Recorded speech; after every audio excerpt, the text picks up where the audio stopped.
அனைவருக்கும் வணக்கம். இன்னைக்கு டிஎன்ஏல என்ன செய்தி இருக்கு அப்படின்னு சொல்லி பார்ப்போம். ஸோ எத பத்தி குடுத்திருக்காங்க அப்படின்னா, 7வது நிதி ஆணையம் அப்படின்னு சொல்லி குடுத்திருக்காங்க. ஸோ 7வது நிதி ஆணையம் எதை தொடர்புபடுத்தி அப்படின்னு சொல்லி பார்த்தீங்கன்னா, தமிழகத்தினுடைய மாநில நிதி ஆணையம், அதனுடைய 7வது நிதி ஆணையம் அப்படிங்கிறது சமீபத்தில அமைக்கப்பட்டிருக்கு. அத வச்சு தான் நம்ம பார்க்க போறோம். நம்ம 73 74 அமெண்ட்மென்ட் ஆக்ட் படி பார்க்கிறப்ப, ஸ்டேட் ஃபினான்ஸ் கமிஷன் அப்படின்னு சொல்லி படிப்போம். 243 243 அப்படிங்கிறது ஸ்டேட் ஃபினான்ஸ் கமிஷன்ஸ்க்கு வரக்கூடிய ஆர்டிகல்ஸ்.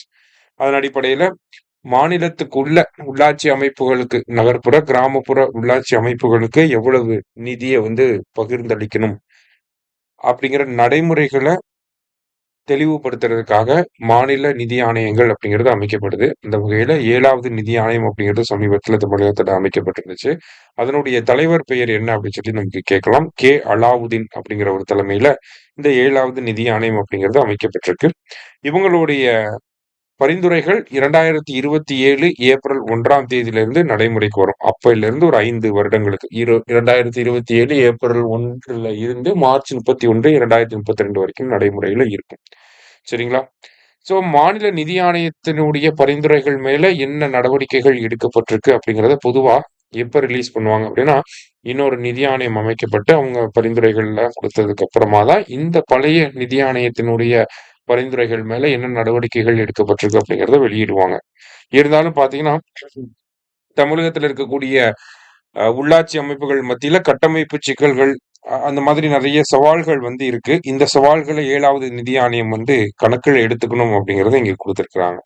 என்ன மாதிரி கணக்குல எடுத்துக்கணும் அப்படின்னு சொல்லி பார்த்தீங்கன்னா, அ ஃபினான்ஷியல் டெவல்யூஷன அத அதிகப்படுத்தணும். ஓகேங்களா? டெவல்யூஷன் அப்படிங்கிறது அந்த நிதி சுயாட்சிய உள்ளாட்சி அமைப்புகளுக்கு நம்ம வழங்கணும்.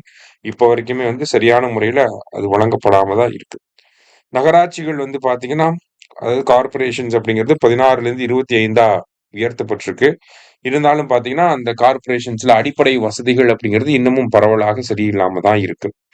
தனிநபர் வருமானத்த பொறுத்தவரைக்கும் பார்த்தீங்கன்னா, வடக்கு, அ கிழக்கு பகுதிகள்ல வடகிழக்கு பகுதிகள்ல இருக்கக்கூடிய மாவட்டங்கள்ல அதிக வருவாய், தனிநபர் வருமானம் அப்படிங்கிறது இருக்கு.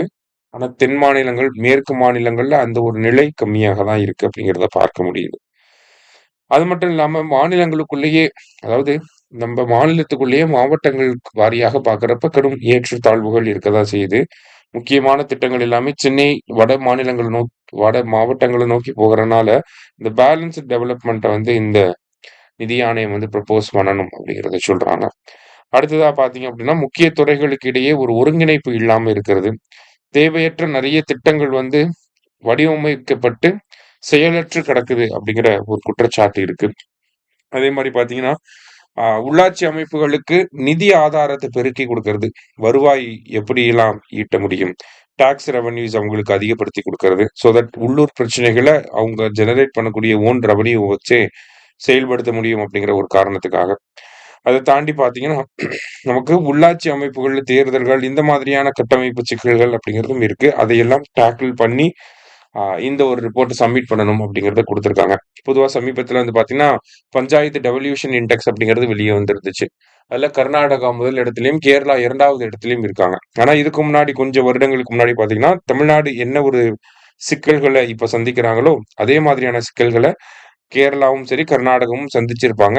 அத சரியான முறையில அட்ரஸ் பண்ணனால தான் இப்போ அவங்கனால அந்த பஞ்சாயத்து டெவல்யூஷன் இண்டெக்ஸ் எவ்வளவு நிதி டெவல்யூஷன் பண்றாங்க, எவ்வளவு அதிகாரங்கள பகிர்ந்து குடுக்குறாங்க. டெவல்யூஷன் அப்படின்னா பகிர்வு அப்படின்னு அர்த்தம். சரிங்களா? எவ்வளவு நிதிய, எவ்வளவு அதிகாரங்கள, வருவாய் ஈட்டக்கூடிய முறைகள பகிர்ந்து குடுக்குறாங்க அப்படிங்கிறத அடிப்படையா வச்சு வெளிவரக்கூடிய ஒரு ரிப்போர்ட் தான் அது. பஞ்சாயத்து ரெவல்யூஷன் இண்டெக்ஸ் பஞ்சாயத்து ராஜ் அமைச்சகம் வெளியிடுறாங்க. அதுல கர்நாடகா, கேரளா முதல் இடத்துல இருக்காங்க. தமிழ்நாடு பார்த்தீங்கன்னா 3வது இடத்துல இருக்கு.